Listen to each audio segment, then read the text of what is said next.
Well, we want to welcome you to another worship service for South Salem Friends Church in Salem, Oregon.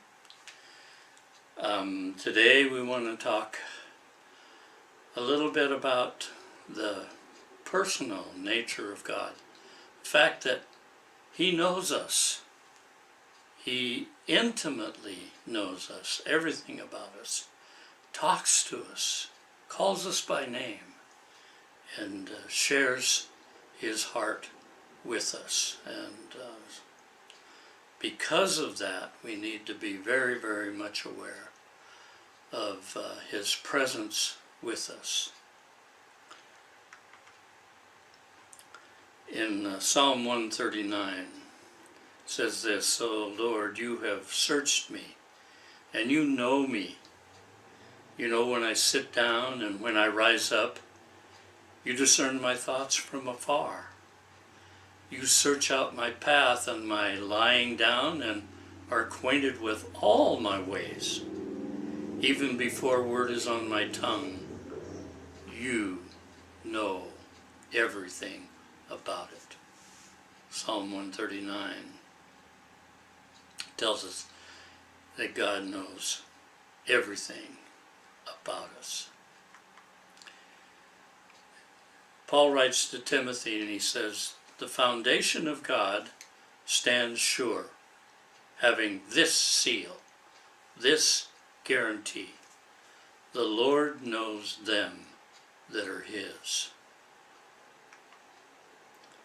In John writes, "The shepherd calls his own sheep by their name." Jesus knows your name. He calls you by name, intimately, personal. He calls you by your name. In Psalm 32, it says, "I will instruct you and teach you in the way you should go." This is God talking to us. "And I will guide you with my eye." So don't be like the horse or the mule, which has no understanding, but must be controlled by bit and bridle. You pull and you move, but God says, "No, go that way." Jim, don't do that. He guides us with our eye, with His eye. Isaiah says, "Before I was born, the Lord called me. From my birth, He's made mention of my name. Fear not, for I have redeemed you. I have called you by your name. You are mine," says God to us. In 139 again, Psalm 139, he says this, "You knit me together in my mother's womb." You know exactly, put everything about me, put me together in my mother's womb. It says, "I praise you because I am fearfully and wonderfully made." And we're going to be listening to a song that Jean wrote with Psalms 139. And at the end of it, she says this, sings this, "If you took the time to knit me together in my mother's womb, then you will take the time to lead me every day." God is in the process of leading us, guiding us, directing us every moment of the day. Are you listening?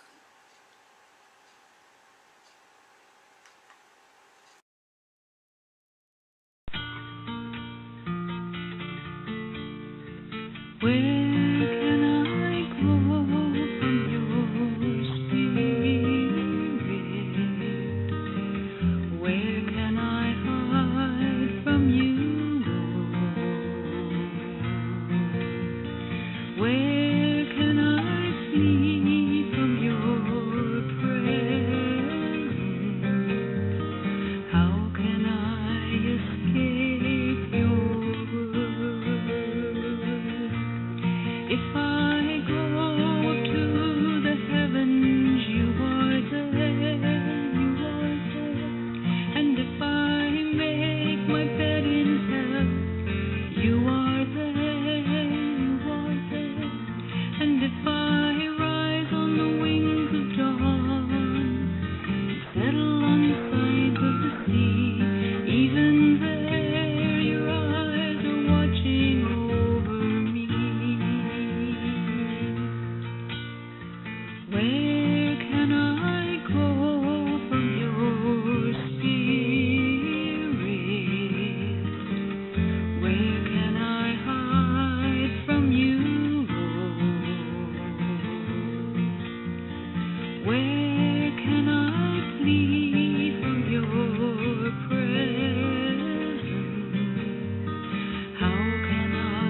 mother in my mother's womb, then you'll take the time to lead me every day.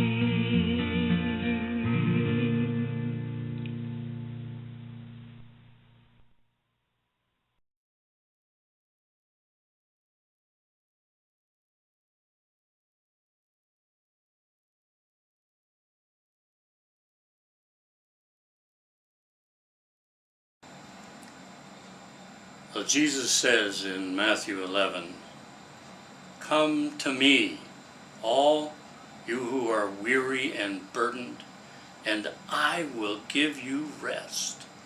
Take my yoke upon you.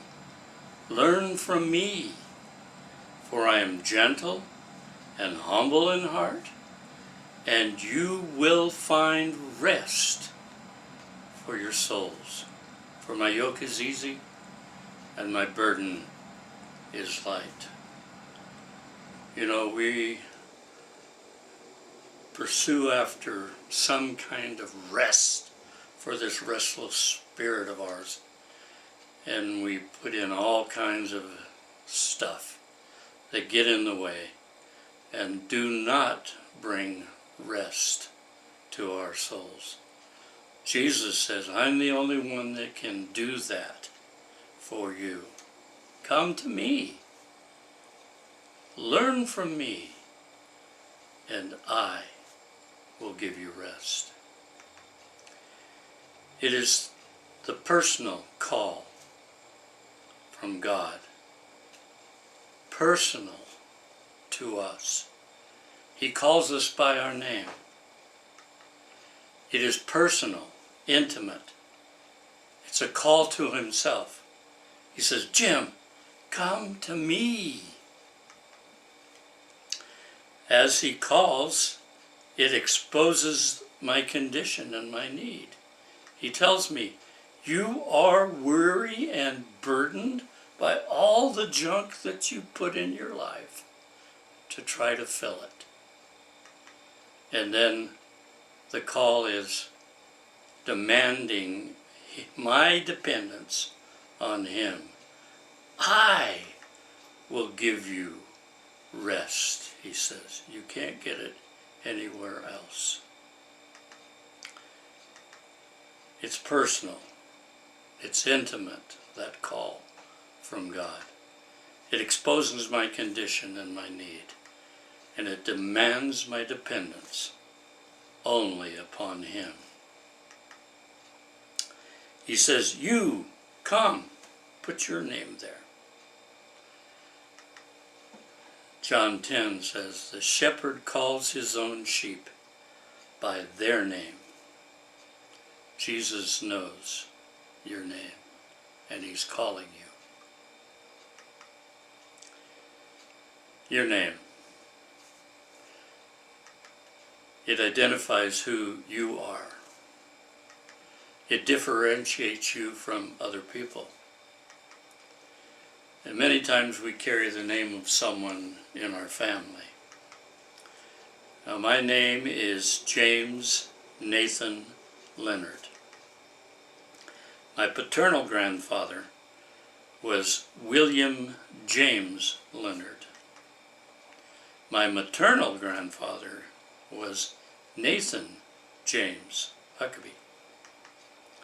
So I carry the names of both of my grandfathers.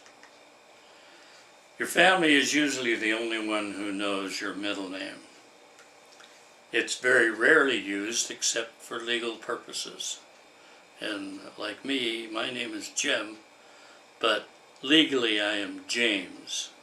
And if I go to the bank or to a teller or anywhere and they say, "Thank you, James, how are you doing?" I know they don't know me, because that's my legal name, but that's my real name is Jim. Well, other times your middle name is used when your mama is a little upset with you and she needs to get your attention. She'll say to you, "James Nathan, come here!" hardly ever use my middle name. Well, in Scripture, when a name is used twice in a row, it indicates urgency. Urgency from God's point of view. And so I want to talk about the double name in Scripture that we find today. First one I want to look at is in 1 Samuel 3. The boy Samuel was raised by Hannah. She said, Lord, if you give me a child, I'll give my child to you for ministry.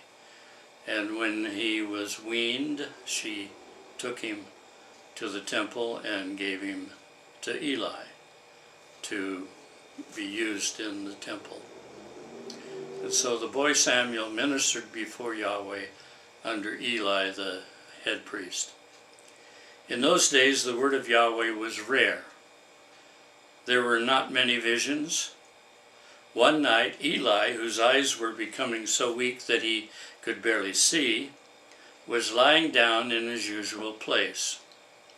The lamp of God had not yet gone out, and Samuel was lying down in the temple of Yahweh, where the ark of God was. Then Yahweh called Samuel, and Samuel answered, "Here I am." And he ran to Eli and said, "Here I am, you called me." Eli said, "I didn't call you. Go back and lie down." So he went and lay down. Again Yahweh called, "Samuel." And Samuel got up and went to Eli and said, "Here am I, you called me." "My son," Eli said, "I did not call. Go back and lie down." Now Samuel did not yet know the Lord. He didn't know anything about Yahweh. The word of Yahweh had not yet been revealed to him. Yahweh called Samuel a third time. "Here am I, you called me?" He got up and went and said to Eli.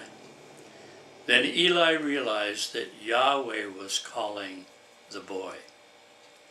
So Eli told Samuel, "Go lie down, and if he calls you again, say, 'Speak, Yahweh, for your servant is listening.'" So Samuel went and lay down in his place. Yahweh came and stood there, calling as at other times, "Samuel, Samuel." Then Samuel said, "Speak, for your servant is listening." God calls Samuel to know him personally, to share with him all the things that he wants to give to this young boy. What's his condition? He needs to be discipled.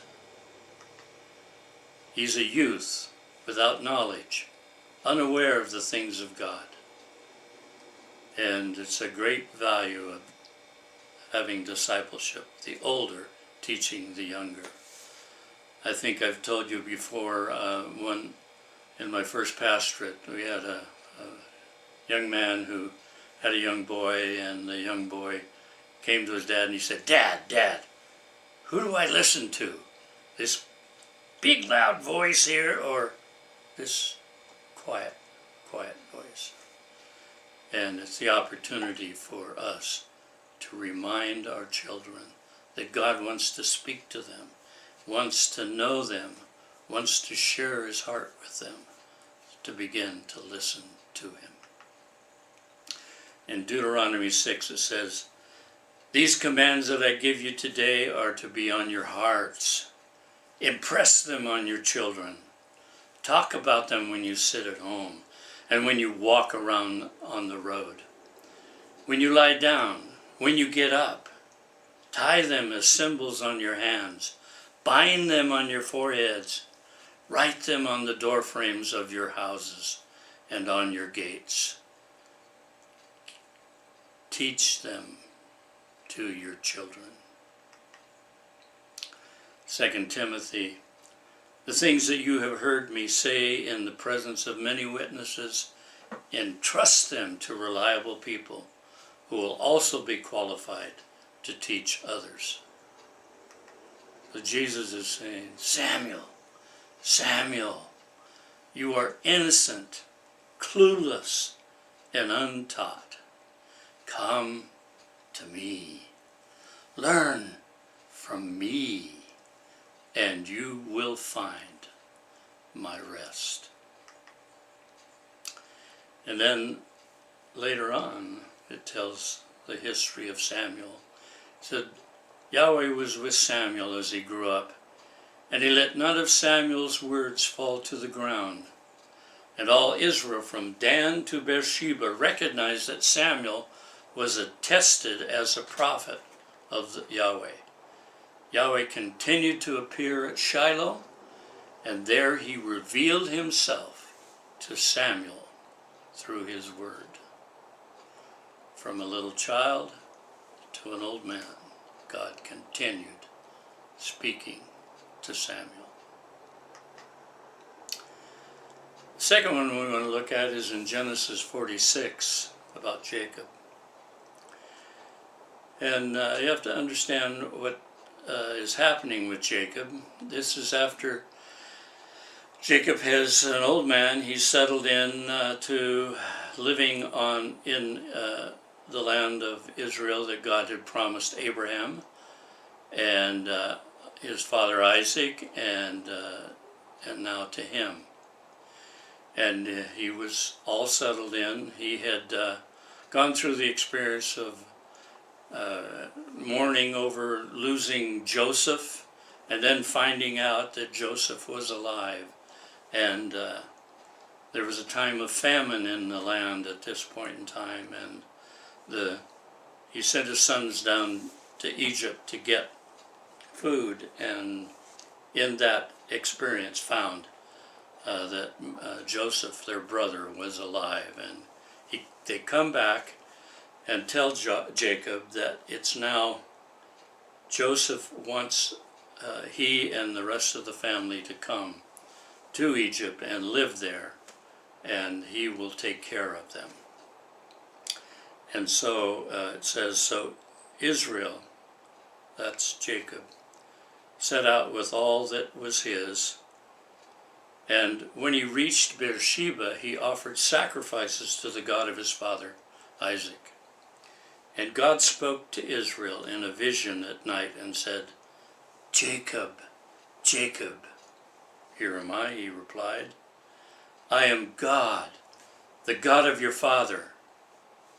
Do not be afraid to go down to Egypt, for I will make you into a great nation there. I will go down to Egypt with you. I will surely bring you back, and Joseph's own hand will close your eyes. So it's okay, Jacob. Go to be with Joseph. Jacob is a little upset because he was told in one of his journeys, said Jacob departed from Beersheba and went the other way to Haran. And he came to a certain place and spent the night there, because the sun had set, and he took one of the stones of the place and put it under his head and lay down on that place. And he had a dream, and behold, a ladder was set on the earth with its top reaching to heaven. And behold, the angel of God were ascending and descending on it. And the Lord stood above it and said, I am the Lord, the God of your father Abraham, and the God of Isaac. The land on which you lie, I will give it to you and to your descendants. And he said that land that he was on was the same land that God said to Abraham, I will give you this land. He said to Isaac, you will get this land. This is a covenant promise from you. And now he gives that covenant promise to Jacob. So when Jacob is told, go to Egypt and live there and basically die. And Joseph will bring you back. He will bring your bones back, and you will be buried in Israel, in the land of Israel. So God calls Jacob to comfort his troubled heart and to give him hope. What's his condition? He needs comfort and assurance because he has in his mind the things that he thinks God meant when he gave him this promise of the covenant of land. He says, Jacob, Jacob, you are confused about my will. Come to me, learn from me, and find my rest. Then in Exodus we find Moses. That Exodus 3, now Moses was tending the flock of Jethro, his father-in-law, the priest of Midian. And he led the flock to the far side of the desert and came to Horeb, the mountain of God. There the angel of Yahweh appeared to him in flames of fire from within a bush. Moses saw that though the bush was on fire, it didn't burn up. So Moses thought, I'm going to go over and see this strange sight, why the bush doesn't burn up. And Yahweh saw that he had gone over to look, and God called to him from within the bush, Moses, Moses. And Moses said, here I am. He said, don't come any closer, God said. Take off your sandal, for the place where you are standing is holy ground. Then he said, I am the God of your father, the God of Abraham, the God of Isaac, and the God of Jacob. At this Moses hid his face because he was afraid to look at God. Why? Well, because of what had happened years earlier in Egypt.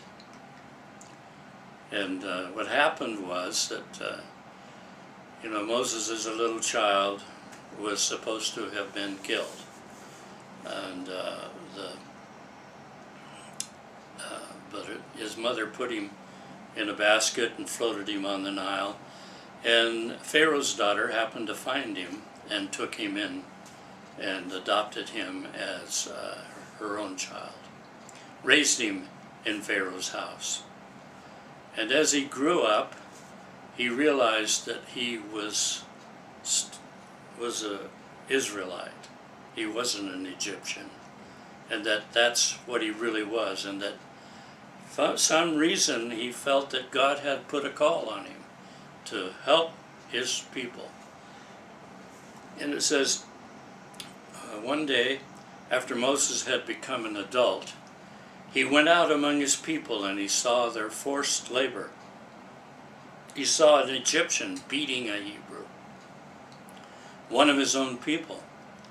He looked round to make sure no one else was there. Then he killed the Egyptian and hid him in the sand. When Moses went out the next day, he saw two Hebrew men fighting with each other. Moses said to the one who had started the fight, "Why are you abusing your fellow Hebrew?"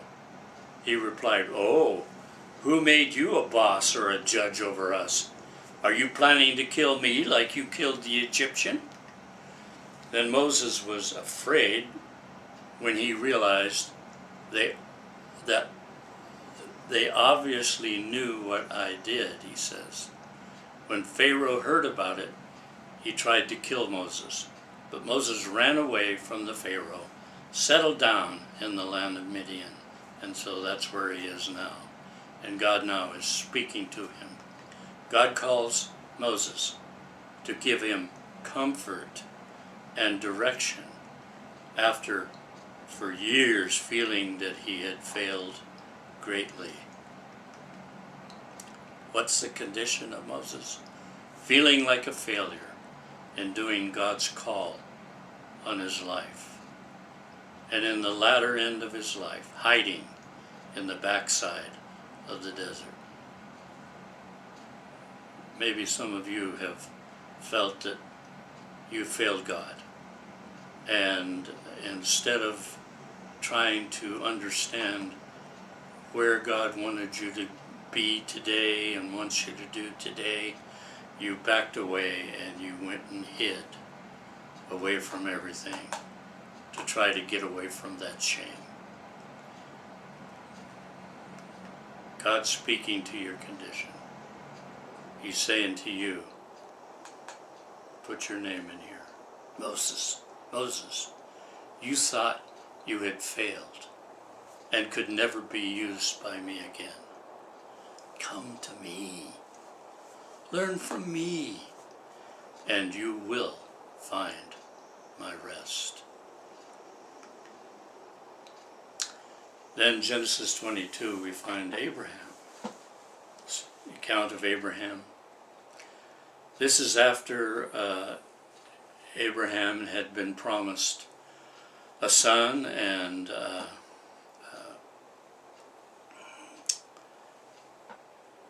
he believed God, but yet he didn't. And Isaac is finally born, and in his communion with God, he feels that he's supposed to take his son and sacrifice him on an altar. And God has said, there's a certain place I want you to go to and sacrifice your son. So he's on his way to Mount Moriah, basically right in the place of where Jerusalem is now. It says, and his son was saying, okay, okay, Dad, we've got the fire, we've got the wood, where's the offering? Where is the sacrifice? And Abraham prophetically says, it's okay, God will provide.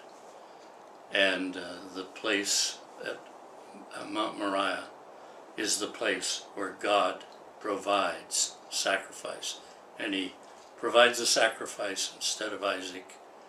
He also provided the sacrifice for you and me in giving us Jesus, the Lamb of God, who died for the sins of the world. Well, Abraham is on his way with Isaac, and said when they reached the place God had told him about, Abraham built an altar there and arranged the wood on it. He bound his son Isaac and laid him on the altar on top of the wood. Then he reached out his hand and took the knife to slay his son, because that's what he thought God was going to do. And he went, even though this son is the son of the promise that you gave me, God, he believed that God could raise that son back to life again. And so in his mind, he was supposed to slay his son. But the angel of Yahweh called out to him from heaven, Abraham, Abraham! Here I am, he replied. Don't lay a hand on the boy, he said. Do not do anything to him. Now I know that you fear God, because you did not withhold from me your son, your only son. God calls Abraham for correction during his act of obedience. You see, we think we know what God is saying, and when he says, this is the way to walk, this is what you need to do. And so as I'm trying to be obedient, God will, in the middle of that obedience, if I don't quite get it right, will stop us and say, Jim, no, Jim, this is what I really meant by that. Because your ways are not my ways. Your thoughts are not my thoughts. And so he will gradually teach us and correct us in the middle of our following in obedience. What's the condition? Abraham is submissive and obedient. In the middle of being obedient, look for continued direction. Don't think you have it all in your mind, exactly what God has in mind. Just keep listening to him. Abraham, Abraham, my friend, in submission and obedience, come to me. Learn from me. Keep your ears open all the time, and you will find my rest. You see, the call of God, it's personal, intimate. It exposes my condition and my need, and it demands my dependence, complete dependence upon him. Come to me, he says, all you who are weary and burdened, and I will give you rest. Take my yoke upon you. Learn from me, for I am gentle and humble in heart. You will find rest for your soul. For my yoke is easy, my burden is light. I want to look at some of the New Testament events. Luke 10. Martha, as Jesus and his disciples were on their way basically to Jerusalem, he came to a village where a woman named Martha opened her home to him. This were Martha, Mary, and Lazarus. She had a sister called Mary who sat at the Lord's feet listening to what he said. But Martha was distracted by all the preparations that had to be made. She was the head of the house. She came to him and asked, Lord, don't you care that my sister has left me to do the work by myself? Tell her to help me. Martha, Martha, the Lord answered, you are worried and upset about many things, but only one thing is needed, and Mary has chosen what is better, and it will not be taken away from her. God calls Martha to settle her troubled heart and shares what he desires. Her condition, being distracted from the important and driven by her own agenda. That tyranny of the urgent. We have all kinds of things that urgently drive us instead of doing what the important things are in life. And to be able to get that settled out into what we need to do in priority. This caused her to interrupt Jesus as he was teaching. As she breaks into this teaching in the front room, it's basically an explosive act to burst in upon. So here's Jesus teaching, and she breaks into that teaching and bursts in. And then it caused her to call Jesus' love for her into question. Don't you care? If you loved me, you would care.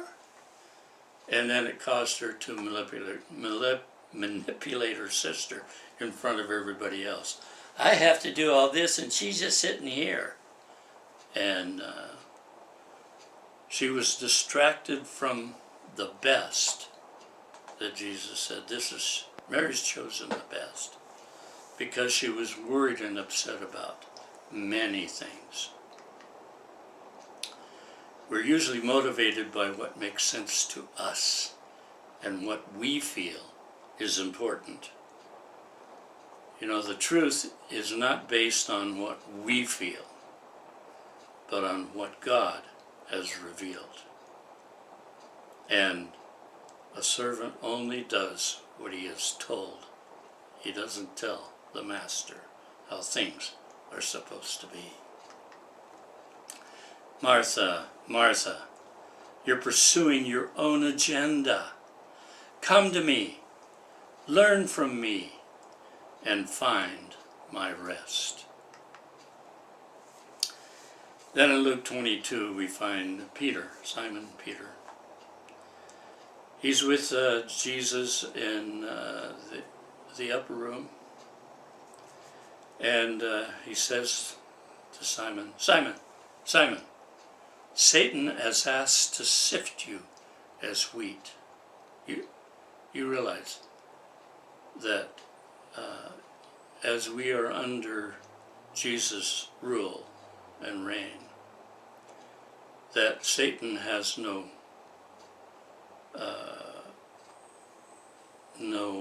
power over us other than what we let him into, or what Jesus says and gives permission for Satan to do, knowing full well what's going on in our lives and what it needs to happen. And so he says, Simon, Simon, Satan has asked to sift you as wheat. And basically, I'm going to let him do that. He said, I have prayed for you, though, Simon, that when this all happens and you get sifted, that your faith will not fail. And that when you have turned back, you're basically going to fail. But when you then turn back, I need you to strengthen your brothers. But he replied, Lord, I'm ready to go with you to prison and to death. And Jesus answered to Peter, before the rooster crows today, you will deny 3 times that you know me. What's the condition? Peter was overly self-confident, unteachable attitude, the need to be in control and have all the answers. Any of you like that? What's the solution to that? Sifting and humbling. Oh, I don't like being humbled. Well then, change your attitude then, Jim. You see, it's only when excessive self-confidence is purged out of us by humiliating discoveries of our own personal weaknesses that we are then in a position to undertake the care and the strengthening of our brothers and sisters.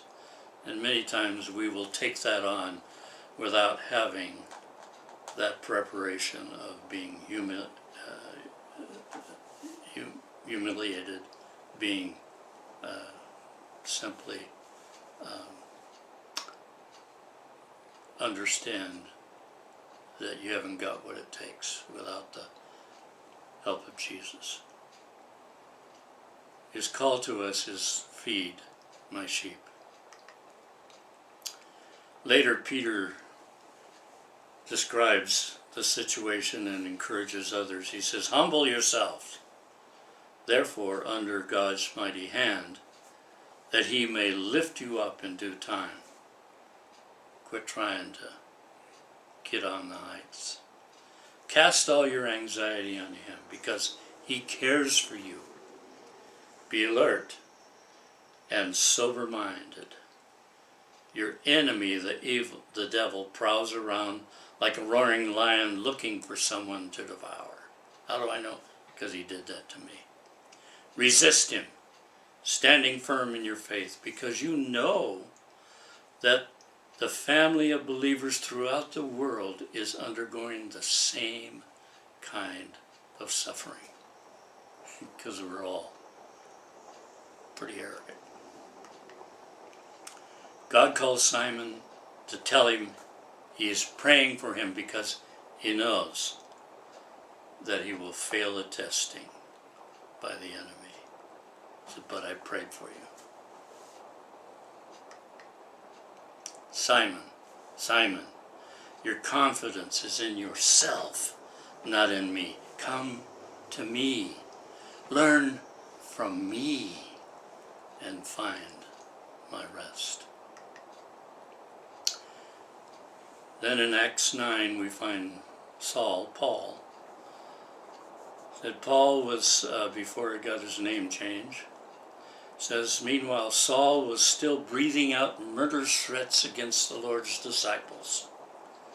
He went to the high priest and asked him for letters to the synagogues in Damascus, so that if he found any there who belonged to the way, who were followers of Jesus, whether men or women, he might take them as prisoners to Jerusalem. And as he neared Damascus on his journey, suddenly a light from heaven flashed around him. He fell to the ground and heard a voice say to him, Saul, Saul, why do you persecute me? Who are you, Lord? Saul asked. I am Jesus, whom you are persecuting. Now get up, go into the city, and you will be told what you must do. What's his condition? He has misguided zeal for God. He has, and in other portion of Scripture he tells about his zeal for God and how he killed Christians and he persecuted Christians because he felt they were doing the wrong thing. What's the solution? Well, hitting the wall, suffering, and learning how to die the deeper death to myself. Saul, Saul, you are pursuing your own misguided religious zeal. Come to me, learn from me, and find my rest. Then Luke 13, he talks to all of us, Jerusalem. He says, as he comes in from Bethany, he comes in and looks at he's at the Mount of Olives looking down on Jerusalem. He says, "Oh, Jerusalem, Jerusalem, you who kill the prophets, stone those who sent to you. How often I have longed to gather gather your children together as a hen gathered her chicks under her wings. But you were not willing. Look, your house is left to you desolate. I tell you, you will not see me again until you say, 'Blessed is he who comes in the name of the Lord.'" It's the condition: stubborn and hard hearts, resistant to the pull of God, not willing to listen. What's the solution? Crushing judgment. In a couple of years after he makes this statement, Israel, or Jerusalem, is utterly destroyed. The temple is destroyed. And Israel is desolate for 2,000 years until God brings Israelites back to Jerusalem. Jerusalem, Jerusalem, you are resistant to my call. Come to me, learn from me, and find my rest. God calls his people to understand his heart and his love for them and his disappointment in their rejection of him. You see, there's a personal call of God. He's calling my name. It's personal, intimate. It's a call to himself. He says, "Jim, come to me." That call exposes my condition and my need. You are so weary and burdened trying to find your own solutions. and the call demands my dependence upon him. Come to me, and I will give you that rest. Come to me, all you who are weary and burdened, and I will give you rest. Take my yoke upon you. Learn from me, for I am gentle and humble in heart, and you will find rest for your souls. Church, church. Again, put your name there. You're pursuing your own agenda.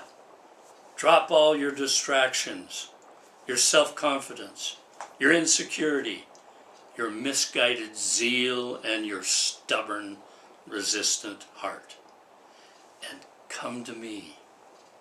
Learn from me, and you will find rest for your soul. Well, we've got a song we want to finish with, and that's Lord, I Believe. Jane's going to sing. It says, Lord, I believe, help my unbelief, my pursuing of my own agenda, my distractions, my self-confidence, my insecurity, my misguided zeal, my stubborn, resistant heart. You're the only one that can bring rest for my spirit. Lord, help me come and sit at your feet and listen.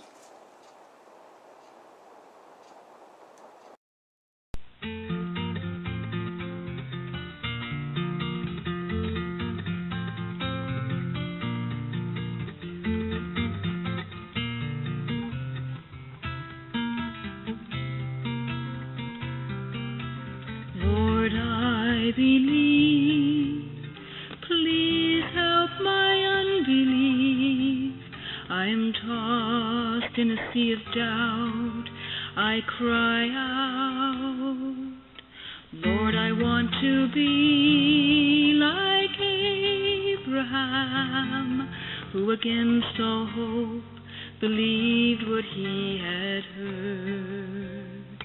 And though he was old and Sarah's womb was closed, yet he chose to trust the promise of your word.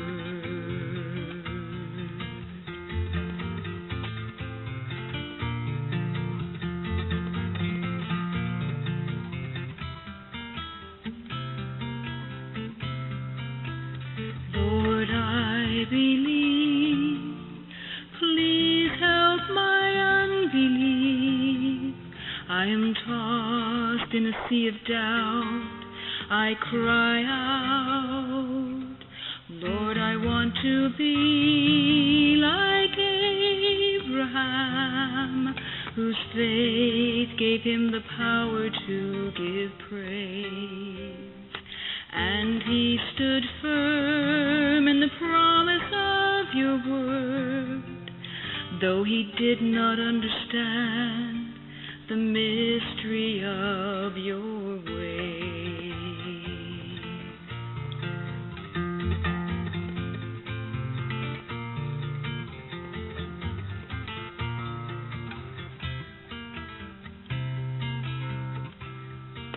Your ways are not my ways. Your thoughts are not my thoughts. Your ways are higher, deeper than mine. Your ways are a mystery. In time I can clearly